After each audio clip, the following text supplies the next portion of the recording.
Okay, here we are, ladies and gentlemen. Ordinarily, we would be gathered at Gibbs or perhaps the Linda Auditorium, but instead we're being held at a meeting which is far more magnificent. In fact, I think it's the ultimate auditorium, and that's the theater of the mind. The grand total of the combustion of every single thinker in this webinar will be a catalyst to the long overdue leap of transformation in the landscape of private equity and venture capital. I'd like to extend a big welcome to all the thinkers that came to contribute this morning, and a big thank you to Grovest for hosting us. My name is Nandi Molefe. I'm the CEO of Dominion Vantage.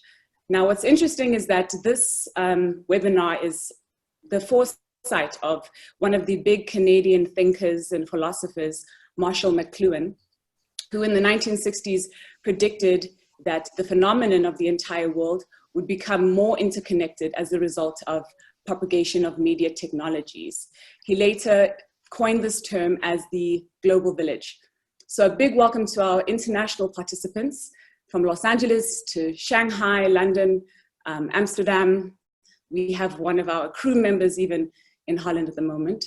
And, but all that being said, the ultimate visa we'll be using this morning is the power of collaborative thought.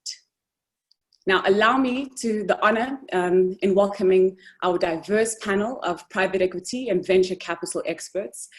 In no particular order, I'd like to present to you Rolandi van der Westerhuizen. She's the board member of the 12J Association. Tanya van Lille, CEO of the Southern African Venture Capital and Private Equity Association. Ella Kanyani Ndlovu, the chair of investment committee at Fulo Capital. Ike Chalumbira, chairman and CEO of Lionshare Private Equity. And last but not least, Melanie Denason, the non-executive director at Grovest. We'll be taking questions at the end. Our discussion is predicted to be 1 hour long. If you have any further questions that we haven't gotten to, a few of us will be staying online, and you'll be able to wait for your turn, and we will be able to get your question at that time.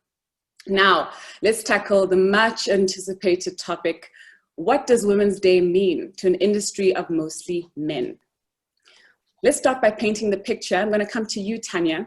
Can you tell us what is the status quo of women representation in private equity and venture capital, and a little bit about their success?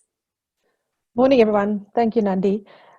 Just to paint a picture, let's look a little bit global, and then we'll come back closer to home to South Africa. But the IFC has done a research on moving toward gender balance in private equity and venture capital. And I think it's important to understand what the definition or their definition of gender balance is. And for them, gender balance is any leadership team or boardroom where 30 to 70% are either male or female.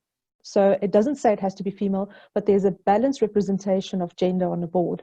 When they did their research, they surveyed 700 private equity funds and 500 portfolio companies. And they looked at the gender statistics of those companies. And they found that only 15% of the senior leadership teams in private equity firms in emerging markets are women. Only 15%. However, the teams that did have gender-balanced boards and leadership teams in private equity funds showed 20% higher IRR than any of the other teams. Yet, in the portfolio companies, only 7% of the money went to women-owned businesses. So that's just a bit of some international facts. If we bring it closer to home and we look at SAFCA specific and our membership base, the picture isn't very different. We have over 130 fund managers who are members of SAFCA. Only 12 of those are women-owned funds. So 9% of our membership base is women-owned funds in the venture capital and private equity industry in South Africa. Collectively, they manage only 4% of the assets under management that we report on annually in our industry survey. So in terms of looking at where the issues are, I think the data and the numbers speak for itself in terms of the gender imbalance we're currently faced with. Thanks for that, Tanya. I just wonder, alongside this data, do we have an understanding of why the numbers are so low? Well, we did some research for a program that we launched, and the research told us that the fund managers, the women-owned fund managers, they struggle with raising capital. And the raising capital is due to aspects such as closed networks, unconscious biasness towards women-led funds in terms of the fundraising process. They also, as they raise capital, they run out of working capital. So a lot of the times there's the need to balance between raising your fund and trying to sustain yourself financially. So those are some of the struggles we've seen that women-owned fund managers in South Africa face. Thank you. Ele, I'd like to come to you on this side. From your perspective as the chair of investment at Follow Capital, what are some of your observations from a personal perspective? Are there enough women around? Thank you, Nandi. Are there enough women around? I would say that that's a loaded question. We are more than 50% in terms of the makeup of the population. So there's definitely more than enough of us. The question, I suppose, is that are there enough of us qualified to be participating in the private equity and venture capital space? And the reality is the pool in terms of the people that can participate or the women that can participate in that space has definitely increased. However, we do not see that reflecting, as an example, in the boards of private equity entities. If you look at the space, in my observation, I agree with Tanya that it's highly networked. So you find that a lot of what takes place, whether it's deal flow or whether it's finding resources and teams that will be taking part in these businesses, you find that they use referrals or they use their own professional networks to find people that will be involved in those spaces.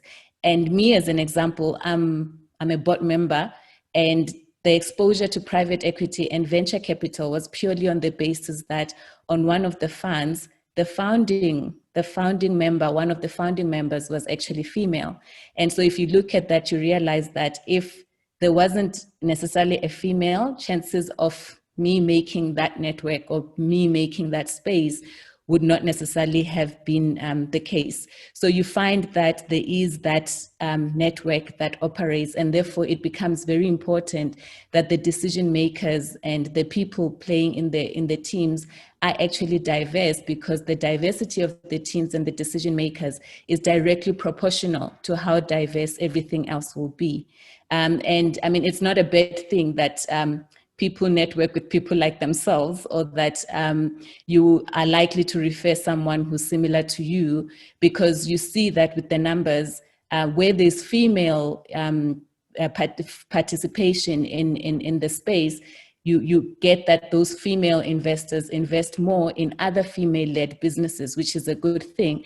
And therefore, what you actually do want is a more balanced space than a all-male team or all-female team, and which is what Tanya was also alluding to, that the best performing teams are actually balanced teams. So my observation is that there is a pool that we can tap into. However, we're not tapping into that. And the issue with that is because the space in itself, in my own experience, is highly networked. And if we don't become intentional about making those changes, then it becomes difficult for it to naturally evolve and be changed. Okay, thank you for that. So that's quite clear on the one end. There's the barrier of getting into it with regards to access to capital and with regards to the network and the bias. Now, let's extend that part a bit more by, Melanie, I wonder if you could help me on this part. For the women that are in the space, and for the women that do get a chance to present their business, present their case to VCs and or to private equity funders in that industry, how come they have much less access to credit and much less access to capital in terms of the numbers compared to their male counterparts? So for those who are in, they're still facing another barrier with regards to a higher level of scrupulous, research or investigation. So please, could you maybe, unpack that side of it? Of course, and good morning, and thank you for having me this morning. Let's just talk about credit. Why do women struggle to get credit? And it sounds obvious, but I don't think we think about it. It's easy, it's simple. Women struggle to get credit because they don't have the ability to show the same consistent credit record that men can show. Why? Because women have children. What happens is women have children, they step out of the workforce, so presumably for a period of time, they stay home, look after kids, and then come back in the workforce. What that means is there is a break in their employment history, and they get judged harshly for that, despite the fact that it's a very necessary break from employment. So there's one of the reasons why women struggle to get credit. One, can't show the same credit length of employment record that men can show. One of the other ones, which maybe is less obvious, is on average, and this is research that was done by the Stellenbosch University and was sponsored by WDB, who obviously specializes in supporting women-owned and found businesses.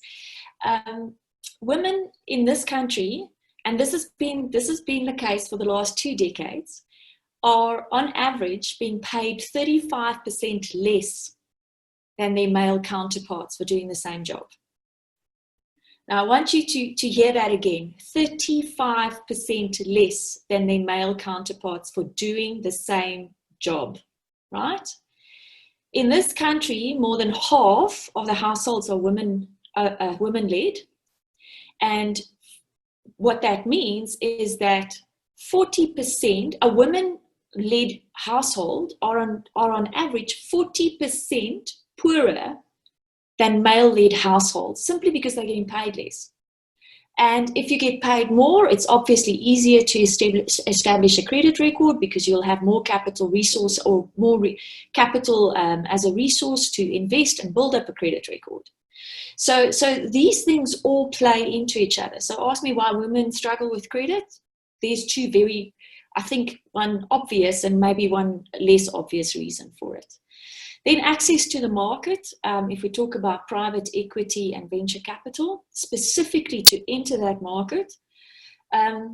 Again, the more obvious one is women are at some point in time likely to step out of their career to have children, and then they struggle to step back in, because the experience and the time they spend bringing up children aren't recognized as additional or additive or value additive to the experience that they bring back to the table when they step in.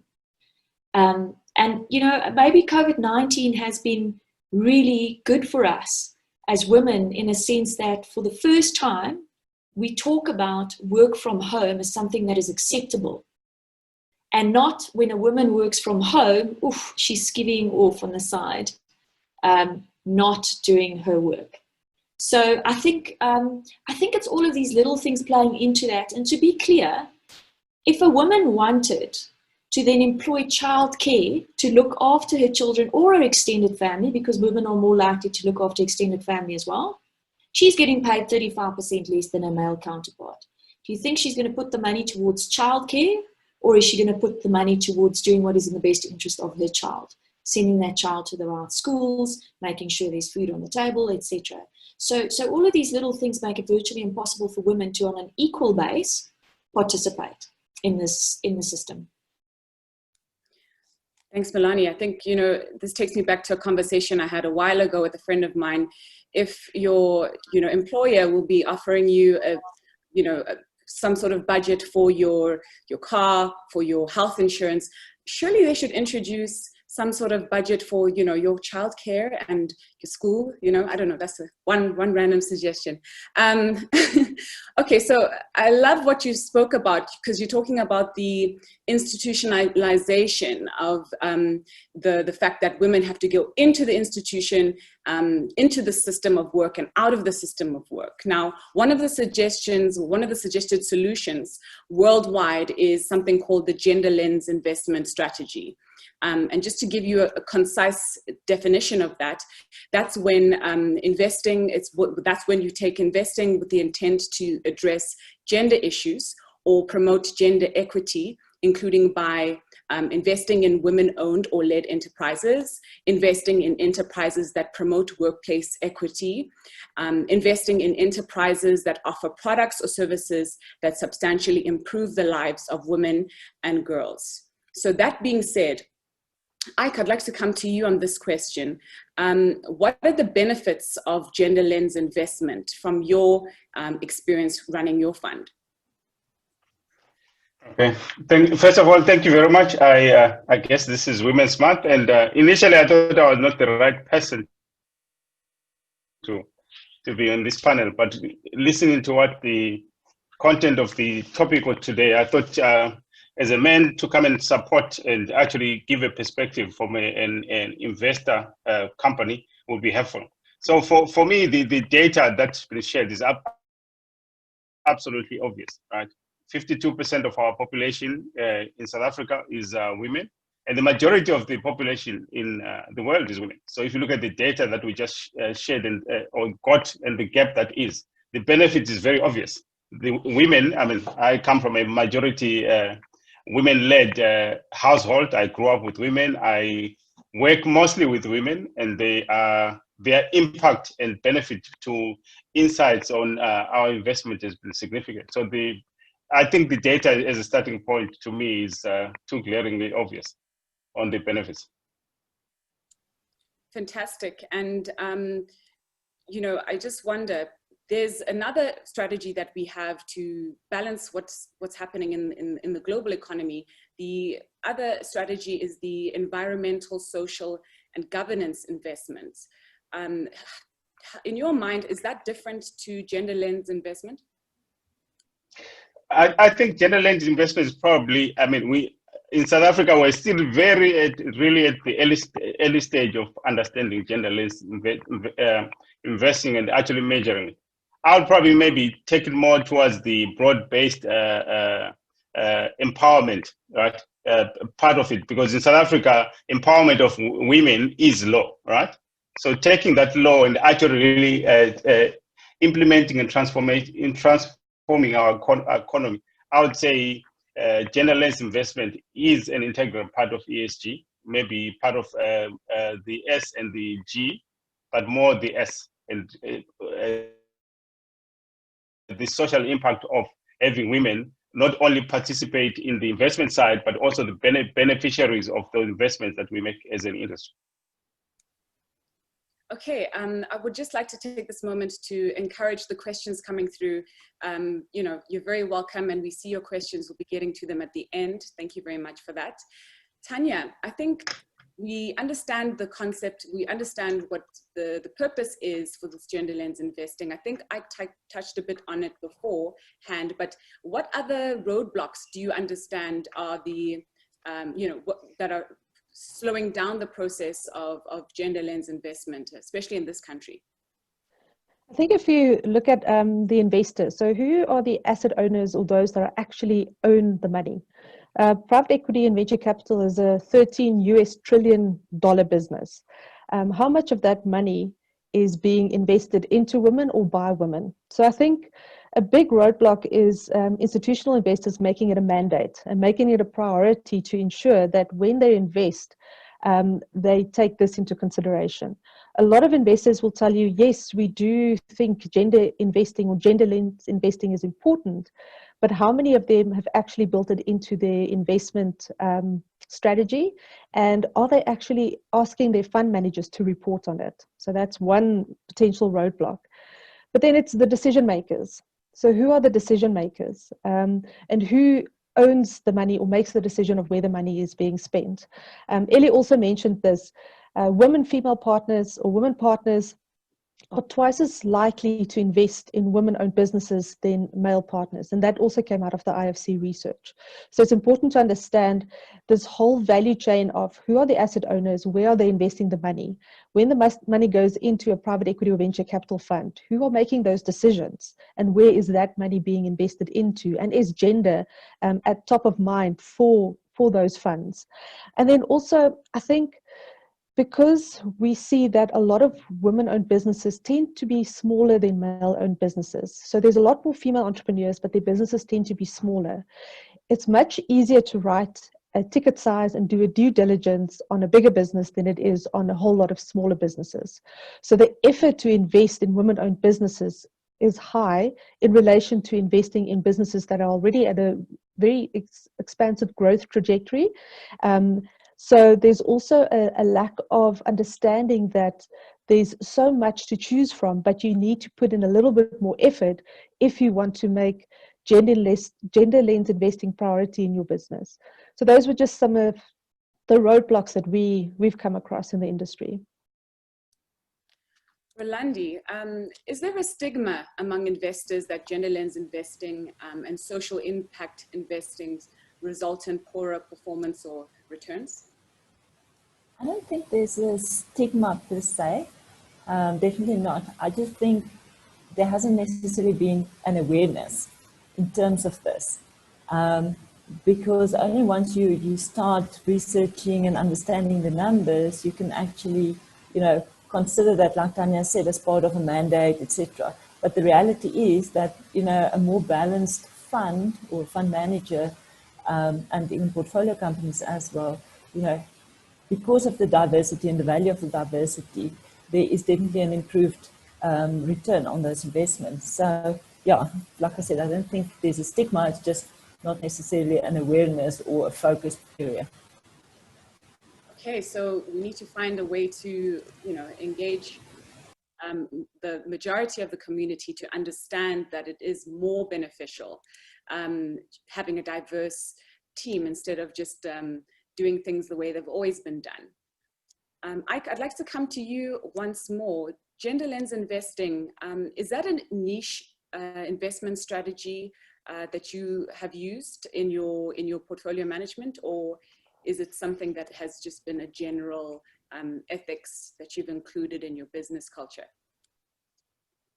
Yeah, in my personal experience is more just as I alluded earlier. It's just because where I come from. Women have in this country and this continent actually, hold the household, most of the households as we know them. So for me, it's just been more an inclination of having grown successfully with women, having gone to do, for example, an MBA, and my team being mostly women, and they were amazing. And then by inclination, I found it easier to work with women. But as applying it, when this question came up and when you asked me earlier, I actually say philosophically, yes and no. So yes, I applied because I'm more inclined to it. But if I actually ask myself, is this systematically done within my company? The frank answer is no, and there's lots of work I and many of us have to do. Rolandi, let's switch gears a bit. Could you explain to us what Section 12J is? Section 12J is a specific section in the Income Tax Act that allows for an investor to deduct its investment and what they call an approved venture capital company from its taxable income. So I'll go into that a bit just now. But the purpose, I think that's the more important part. The purpose of 12J was to create more jobs, by getting funding to, let's call it non-bankable type or less bankable type investments, create economic growth and job creation.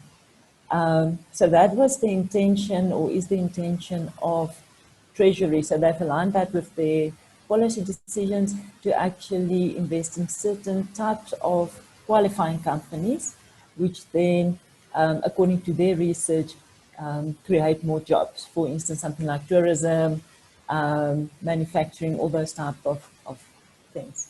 So what's nice about 12J is it gives investors the opportunity to get involved in or exposure to type of investments that they would not necessarily get exposure to. So I think that's the first thing. And then Treasury from their side then also support this incentive by giving this tax deduction. So in simple terms, if you or have a taxable income of 3 million rand and you make an investment of 2.5 million in a specific venture capital company, you can then deduct that 2.5 million from your taxable income, and you will only pay tax on the 500,000. Amazing. So how do you think that this initiative could bridge the gap in the industry with regards to access to funding for women? To maybe get back to Melani's point about women does not necessarily have access to track record. I mean, if I just look at the typical funding models, then the default position is to go to the bank, get loan funding, and then start a new business. So that is, you know, especially on the smaller side. Because these new businesses don't have any track record, they don't have any tangible security to give up as part of the funding, they are just not able to get standard normal bank funding and even other lending funding. And I think that's where 12J comes in. And even if you take it a bit further to your women entrepreneurs, they don't even have personal balance sheets to stand as personal security for these type of loans. So you need some sort of alternative funding mechanism to fund those businesses. And 12J can definitely fill that gap, because the whole purpose of that is to look at more or to fund businesses that are not normally bankable in your standard, sphere of funding. But that being said, obviously we still have the responsibility as fund managers to ensure a proper return for our investors. And, so that's why the stats about the balance or the gender balance portfolio companies is so important, to say, well, there is power in diversity, and because it's women-led, it's not necessarily more risky, etc. Because that's always the risk that you're looking at, to say, is venture capital, so is it now more risky or less risky? So that's a total different debate. But yeah, so I think that's where they can play. Okay, Paul, I'm going to ask if you could please pull up the first poll, and then whilst we'll go to a question, and then we'll come back and see the results. The question is, what percentage of global wealth is held by women? So everybody on this webinar have a chance to just answer this question. It's going to be very interesting. I've got an interesting fact to follow up with that question. Melanie, I'd like to ask from your side, understanding how SAVCA works and your extensive experience, how do we influence the borrowing policy? And how do we change that if we don't have equal opportunity for women to access these certain funds? So yeah, that's a very good question. And I must congratulate the team at SAVCA. For those who don't know, the team at SAVCA are 7 women and 1 man. So maybe a little overbalanced, the SAVCA team. But what SAVCA has done really well in the last couple of years, I think, is been very clear on their transformation initiatives and in bringing their members along on those initiatives. So one of the things that SAVCA has done in the last couple of years is implemented a fund manager development program. And that wasn't SAVCA's idea, that came from its membership base. So SAVCA asked its membership base what needs to change in the system.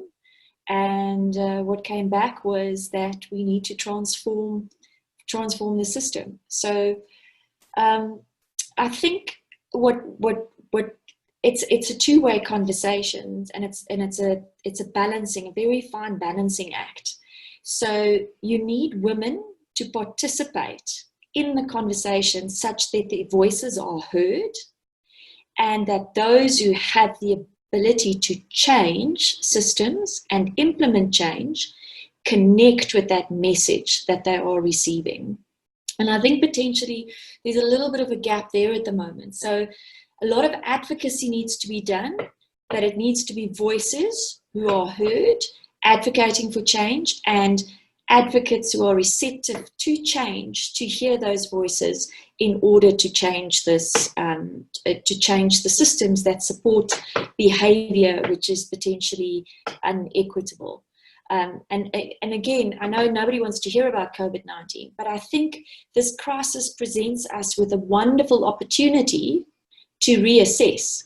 I think for the first time, emerging countries are probably in as bad a situation as their developed country counterparts, given that we're all dealing with the same crisis, and we might have infrastructure that allows us to deal with it slightly better than others, but we're all going back to baseline. So we all have the opportunity here to rethink how we do things, and more importantly, the why behind the how, and to reflect on that. And that means that we have to be prepared to speak up. It means that where we have platforms, we need to be prepared to share those platforms with those whose voices aren't very strong. And then finally, for those who control the system because they built the system, to work with the voices to adjust those systems. Okay, let's look at the results of the poll. We have 57% of the people answering saying that they think 25% of the global wealth is held by women. 20% have voted it's 30%.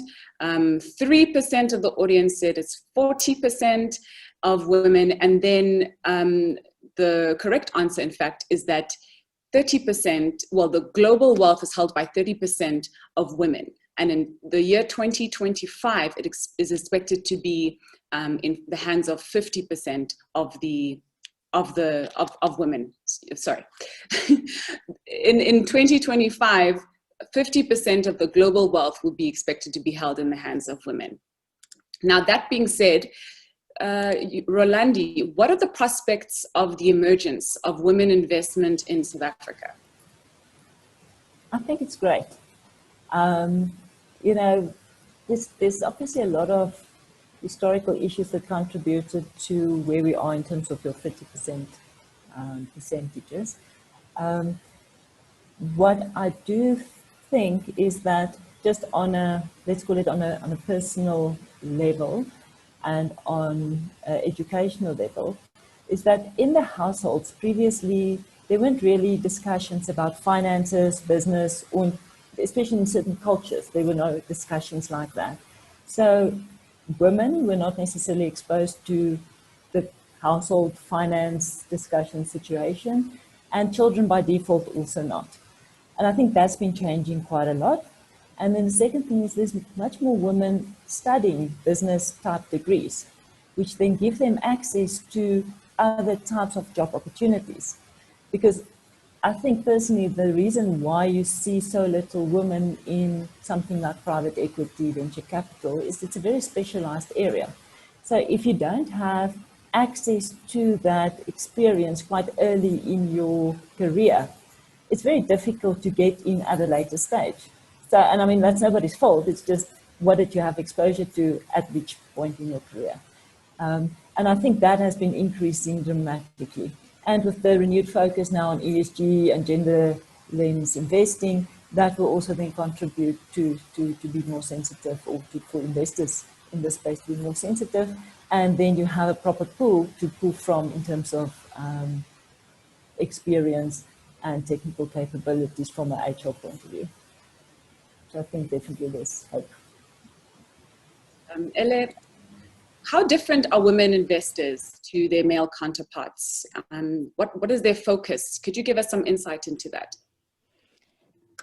So from just looking at how the different groups invest, you find that, and I mean, there's research to back this up, you find that women have a long-term view and a long-term perspective to investing, which then talks to women having a lot more sustainability focus. And there was research I read that actually says that women invest more for their financial outcomes. So they're a lot more outcome-based approach versus men. And this article indicated that men invest also for the thrill of it, which is something that females don't do. And if we're looking at the ESG that we've been referring to and gender lens investments, and also just looking at creating wealth over time, and looking at the numbers, how females outperform in terms of investing, outperform males, and there's numbers that indicate that. The reason cited for that is that there's a long-term view from a female perspective, and it's probably just the nature of how women process things and think around things.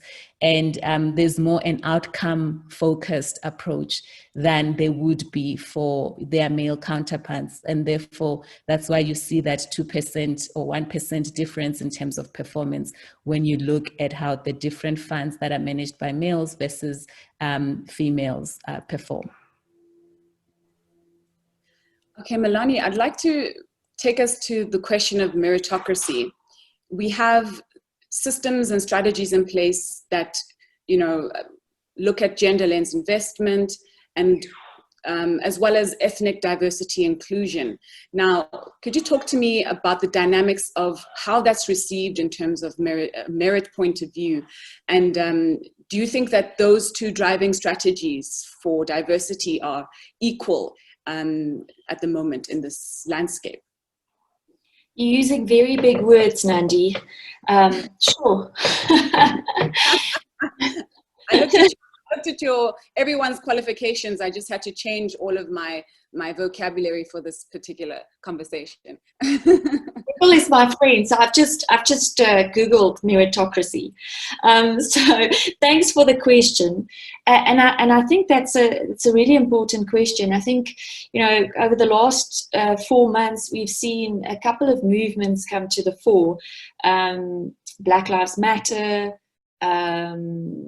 the Me Too movement came and went, etc. So what we're seeing as part of, I think, this trauma that we're all going through in rebuilding who and what we are in this new world that we're in, is that we are more likely to address issues such as gender inequality, race inequality, etc., because these type of situations really bring them to the fore, and they're in your face and you can't ignore them, or you can ignore them at your own peril. So a very, very good question.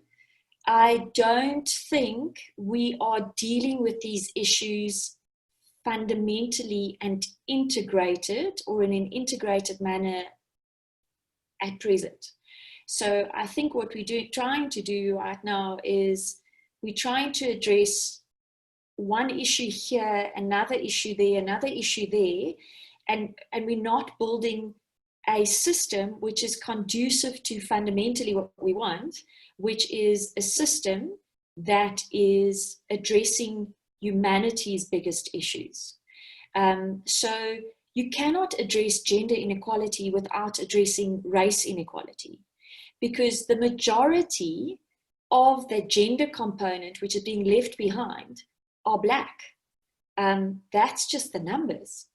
And the majority of female-headed households in that female circle are going to be Black, because that's what the numbers are. So I think we need to think about this collectively. We need to be I want to say forceful when it comes to looking at the numbers and being very determined to speak to those numbers and how we address these systems. So hard question, but I think we can't deal with these things as pockets. We have to deal with them as collective issues that all feeds into the same system that is contributing to how we are or aren't addressing these issues. Okay, Tanya, can you tell us what initiatives you've led at SAVCA, having access to all of the data and understanding the dynamics of how the inclusion needs to improve? Have you had any initiatives or programs that you're running to address this? So Mel mentioned the Fund Manager Development Program. So that was our first take as an execution of our transformation strategy. So SAFCA has a very elaborate transformation strategy, and there's different or various areas that you can look at transforming. If you look at ownership level in the portfolio or in the fund manager level itself.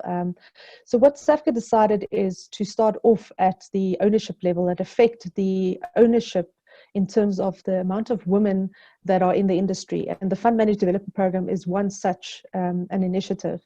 But we've also, for many years, have run women in private equity events. And those events are the opportunities for the women in the industry to come together, to network, and also not just discuss the challenges they face, but share stories, share solutions with one another, and also with the aim of doing business together. But what we've realized is that you can't just have the women talking about the issues. You need the men in the room. You need those that have the power to make decisions as part of the conversation. And for that reason, we're extending our Women in Private Equity event to include men into the conversation, to talk about the unconscious biasness, the role of allies, and how men and women together need to effect change, because it cannot only be driven by us. It needs to be a collective effort. And SAFCA also that makes a lot of effort for when we do run our conference to ensure that we have the right representation of the voices, not only in the room, but on the stage. So who's talking about the industry? Who's getting the opportunity to showcase their expertise? Do we have those tough conversations? And those tough conversations happened in our 2018 conference that led to the Fund Manager Development Program, that led to our transformation strategy that we are busy executing. So there's various efforts we're embarking on, but it can't be just one association. It needs, all of us needs to play a role. Okay, Paul, I'm going to ask you to put out the second poll, and everyone, please just answer if you are a man or woman attending this program, this webinar. I didn't actually leave an option for other, so my apologies for not being inclusive. So whilst we're waiting for that response, I'd like to open this question up to all of the panelists. What Tanya spoke about is a solution on a large macro scale. Could you give us a tangible micro scale, personal tip or piece of advice or mantra, whatever it is, that people watching can take away from this conversation towards this transformation that we've been talking about this morning? Let's start. You asked me to start? What advice on a micro scale or on a personal level could you give? Yes, you get the question. Oh, okay, got you, sorry. Yeah, so for me, I mean, globally, we know that some of the global fund managers or companies in the financial space, like Goldman Sachs, is the 10,000 Women Global Initiative. And Bloomberg, I believe they have also developed a gender index that they are helping companies to actually consciously see who's doing well, and you know what happens when people start competing and ranking themselves. I think that's really interesting. But the one I wanted to link to all the facts and the data we started with was Coca-Cola. Coca-Cola is a 5x20 initiative that they have globally, in recognition that more than a majority of their small to medium spaza shops that sell their products are women.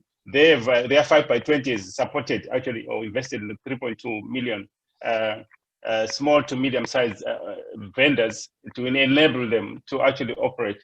So this to me it starts to indicate how global companies are starting to actually see that the impact and the influence of women is there, and we need to do something about it.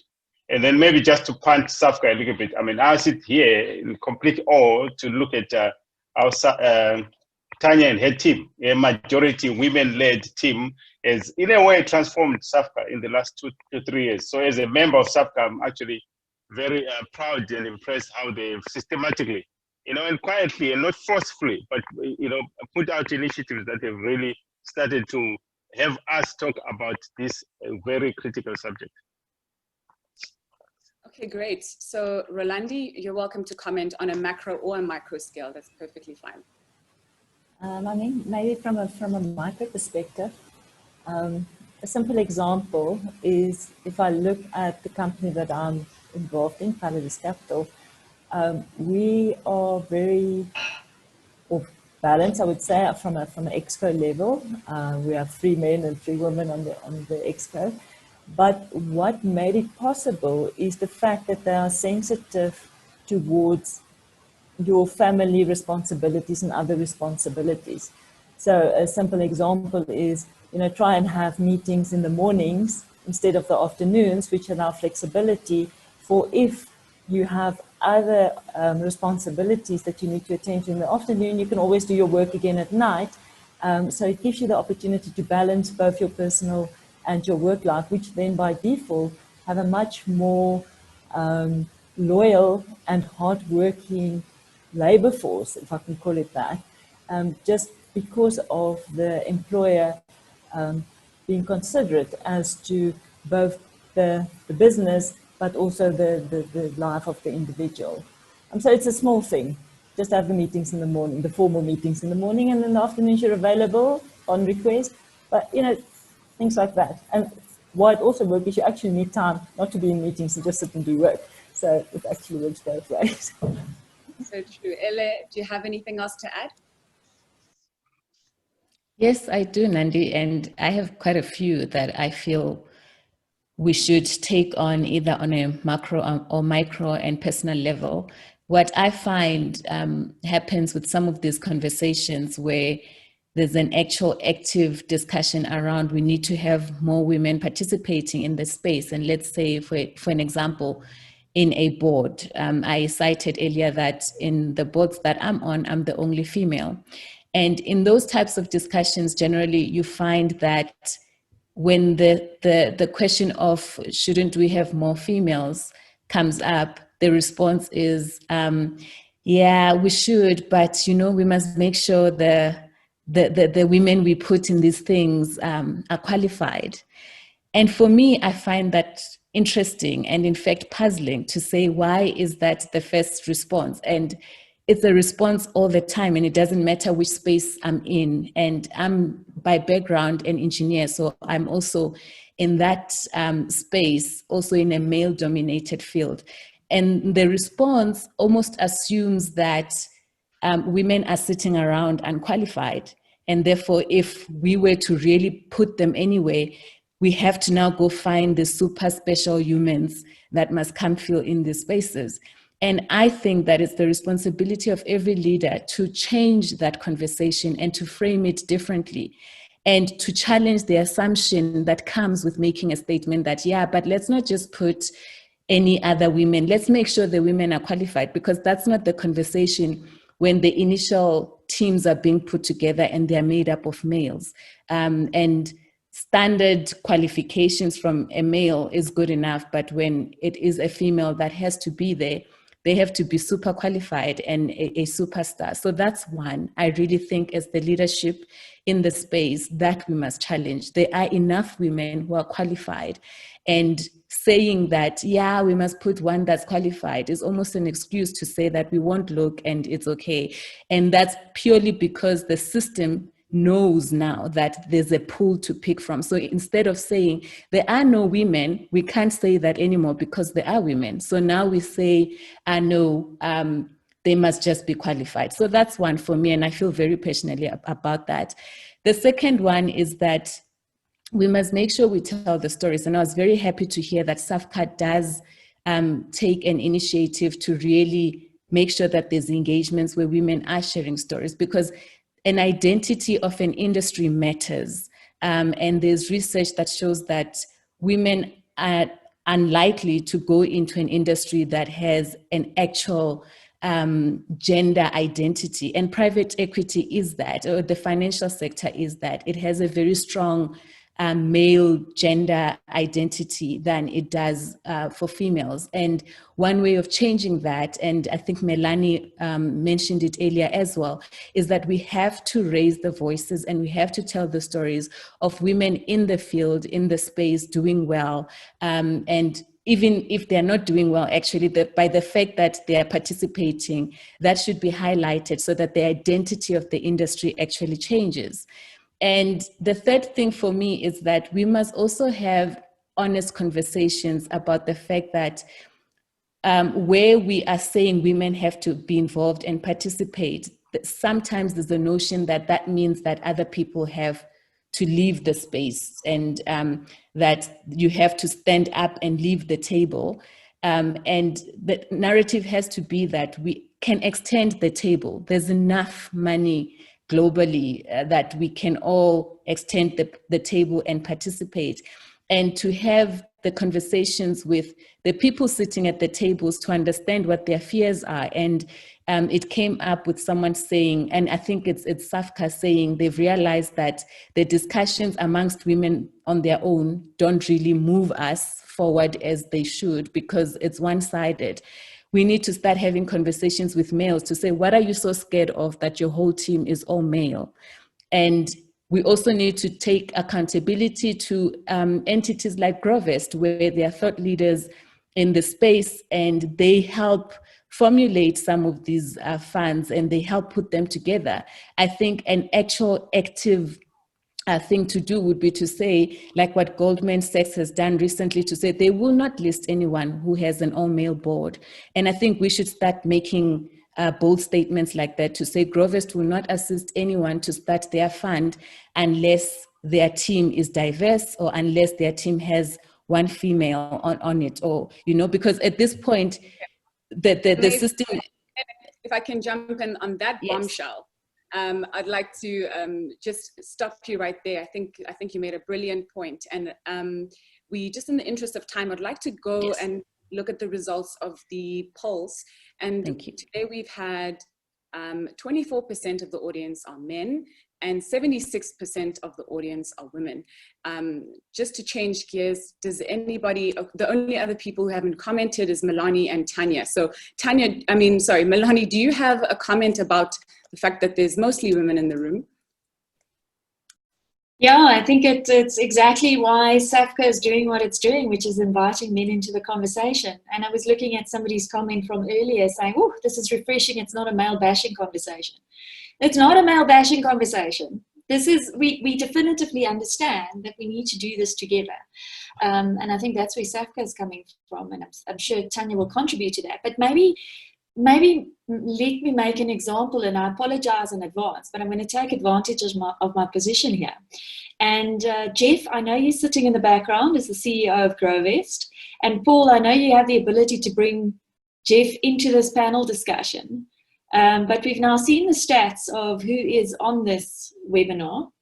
Jeff, if you're with us, maybe you can just confirm to us who the majority of Grovest clients are. Are they men or are they women? Jeff, if you are there, just take it. Yeah. So Melanie, thanks for giving me that hospital pass. The reality, majority men or women, Jeff? The majority is men. And I think it's has been alluded to in today's discussion, is that the industry at this point in time, and I stress this point in time, has been male dominated. And I think the reason for these type of discussions, and that Grovest has actually got involved and actually been at the forefront and stimulating this conversation in Women's Month, is so that we're aware of it, we're conscious of it, and we know that we need to make a difference. I'll talk more about it later, but why don't you guys just finish? What I wanted to say, so this is not me bashing you, this is me saying to you, I see you. I see you as an ally, and I thank you for this platform that you've made available this morning. But when I say I see you as an ally, but I ask more of you, this is exactly what I mean. I mean, bring your fellow men along with you to the conversation, because it's easier for you to access that conversation than it is for us to access that conversation. So if we got 70% of today's attendees are women, and I'm really super, super happy that women are still participating in the conversation. I need to see more men on these type of conversations, and hopefully with your assistance, we can get there. And on that point, if I may, Ele, sorry, Nandi, just quickly. I'm actually going to ask if we could move because of the interest of time. One thing I want to put on the chat, Nandi, sorry. I've just put it in the chat. I'm going to send it through now. Please go and do a test. See what your implicit biases are. Because you are not a bad person because you have implicit biases. It just helps you to understand where you need to focus a little better. Sorry, Nandi, all yours again. All right. So with regards to the last part of our conversation, I just want to give a big thank you to everybody for your participation. I'd like to let the audience know that we will be, a few of us will be hanging on at the end of the hours to answer your questions. We have answered some of your questions in the chat, so thank you very much for your participation on that part. I do want to stress the fact that, you know, what Grovest has done today really is innovative. I think the fact that we have someone who is so powerful, who has provided a platform, has crossed the barriers. I mean, you know, this is a financial private equity and VC audience, and they have a Black female moderator. And not because I'm just Black and female, but because I am good at what I do, and I've been provided the space, and that's been recognized. And that's one of the powers of allyship. So I really want to commend the vision of Jeff. Thank you very much. I think it says a lot about what the ethics at Grovest is. And then before we close off in the end, I'd like to allow you to have your last say, or your first say in the conversation. Over to you. Okay, so thanks, Nandi. So firstly, I would just like to say thank you to our most power panel. It was a real power panel. There was no hold barred. It was really, you know, it was honest, it was transparent. And so, you know, to you, Rolandi, Tanya, Ele, Melanie, Ike, and of course to you, Nandi, for, you know, your professionalism and facilitating the discussion and keeping it all together. Thank you very much. But I think I just want to share with you my takeouts that I got from today, you know, based on this relevant topic. And one is that, and I speak for men, and I speak for the industry, and I speak for all of us, so, and I speak for Grovest, obviously, is that there must be less talk and more action. I think there's, you know, Women's Month comes around every August and has been for many, many years, and there's lots of talk. But unfortunately, just the representation of who's on today's call shows that we're not really making enough noises. I would have liked to have seen a lot more men on today's, you know, on the webinar. I think we all have to make a conscious decision to bridge a gap. I mean, it's not going to happen by itself. It's got to be, we've got to sit down and make a conscious decision. I think that diversity and inclusion is not only necessary, but it's a positive for the industry and for investors and for returns, etc., etc. And that goes to both gender and to race. And I think that's very, very important, and it needs to be considered. Gender lens investment needs to be part of the investment strategy. I think we see that only 4% of funds are into Black women-owned funds, and it's something that needs to be considered and it needs to be addressed. I think we're not going to be able to make it. We have to take small, considered steps in order to bridge a gap. And I think that's important. And I think it was alluded to by both Melanie and to Rolandi, is that flexibility is very important. What has COVID really taught us, and certainly taught me, that working from home is not just something to, you know, to take the day off. In fact, working from home for me has taught me that it's you work much, much harder. You save on travel time and you're back to back on meetings. And I think that, and Rolandi mentioned that, you know, work in the morning, meetings in the morning, deal with kids, but you know, working from home doesn't mean that you stop. In fact, for me, you don't leave the office. You're working all the time and in the evening. So I think flexibility is something that we should all embrace. and in taking to our businesses, and I think that would make a difference. So from a Grovest perspective, I must say that we are proud. Our team is majority women in our team. Sure, we could have more, and as we grow, we probably, you know, it's something that we must be conscious of. But I think more importantly, and to less talk, more action, and to be proactive, we at Grovest are going to look for a woman-led, black woman-led, in fact, private equity or Section 12J company, and we're going to take them under our wing, and we're going to mentor them, and we'll provide service to them and to help them grow. And so maybe we can even report on that and tell you, you know, who've adopted and how we and the growth that we've made and the achievements we made. But I think that's a little step that we at Grovest are going to undertake. And so we're putting out a call to all women, black women-led private equity or Section 12J companies or venture capital companies. And unfortunately, we're only taking on one. But I think it's a start, and I think, you know, every step makes a difference. So thank you to you, the panel again, to the audience for joining us, and you know, it was very, very informative for me. And you know, please, you can join us. We have these panels every single month, so please join us again. We try to keep them informative and diverse and interesting. So please feel free to join us anytime. So again, thanks to everybody. Thank you, everybody. Follow us on on LinkedIn, and you'll find this conversation on YouTube on the Grovest channel as well.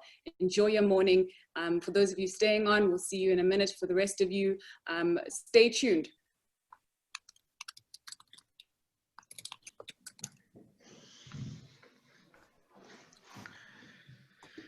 Thanks, Nandi.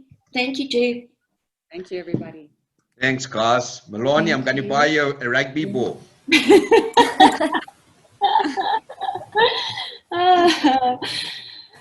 Thank you for being brave enough to answer the question, Jay. Yeah. So for those of us staying on, I have the questions listed. I think we can start.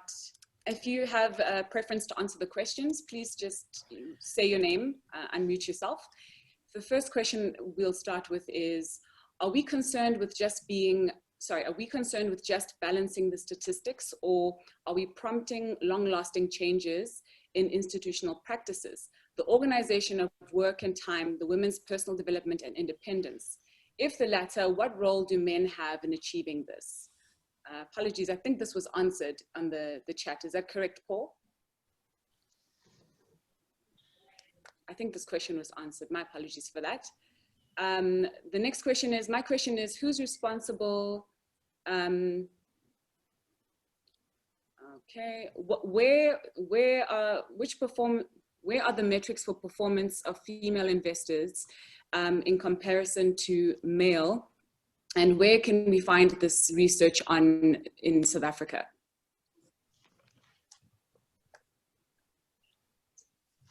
Melanie or Tanya from the research side?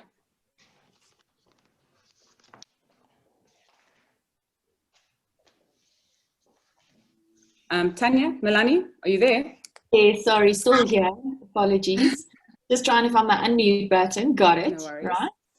Right. So sorry, just repeat that question, please, Nandi. Where are the metrics for women entrepreneurs in South Africa? Was that the question? Performance. Yes. So yes. I am going to send a link to an IFC document, which will give you a very good overview. I just need to grab it here and put it on chat, if you don't mind. So maybe just on that point, there are two very good, there are three really good reports out there at the moment. The one is IFC, and you should go and have a look at the IFC's reports in general. They're just very good.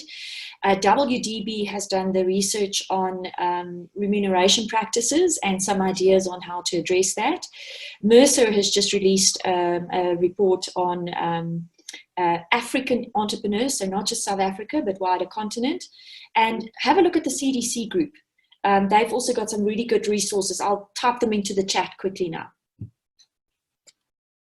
Okay, fantastic. I think there were 2 or 3 questions with regards to access to funding. One was in the pharmaceutical industry, and the other question was from the agricultural industry. Where can we point these viewers to get access to funding in those particular industries?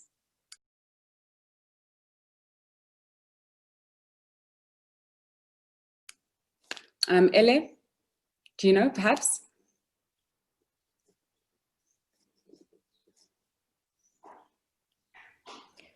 No, Nandi, I don't have any specific direction around pharmaceuticals and agricultural. My focus has been on infrastructure and energy. So unfortunately, I can't, off the top of my head, direct them at this point. Okay, well, not to worry. Yes. Maybe just on the agricultural side, I've been involved in the Agricultural Development Agency, or we've been invited to some of their meetings, and part of my understanding is that part of their focus would be the development of new emerging black farmers, and then they'll have a mentorship, current commercial farmers that will also assist with that. So, and then they're also looking to raise funding specifically for that purpose. So what is nice, it comes back to one of the previous questions. It's about sustainability in the end. So there's no point in just putting the numbers there. It needs to be a sustainable solution.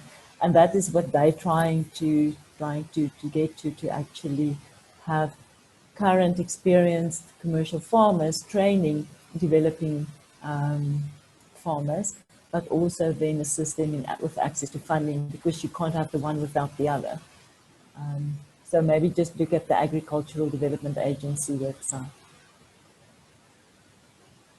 All right, so for all other further questions, please could you send them to info@grovest.co.za, and we'll get right back to you, as well as inquiries around the new fund that Grovest has made a call to action to start and to develop and incubate, in a sense.